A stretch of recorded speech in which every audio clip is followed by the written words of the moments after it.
This is the Loan Creator YouTube. We hope this video helps. You start by confirming which Google account you're currently signed into. This determines which Google Pay profile you'll edit.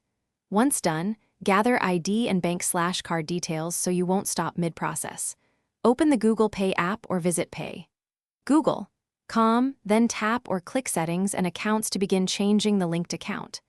This first step switches your contacts to the correct profile and unlocks the options to add, remove, or transfer payment methods quickly.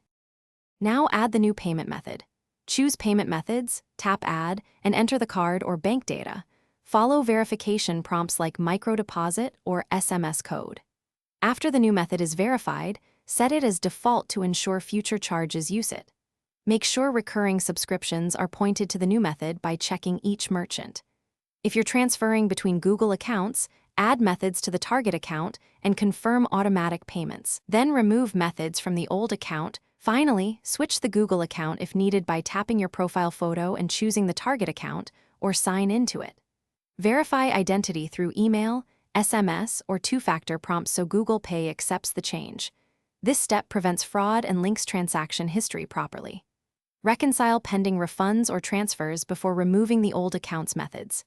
If something fails, clear the app cache, update the app, or remove and re-add the Google account. These actions usually resolve synchronization and permission errors quickly. Thanks for watching. Consider subscribing if we helped you.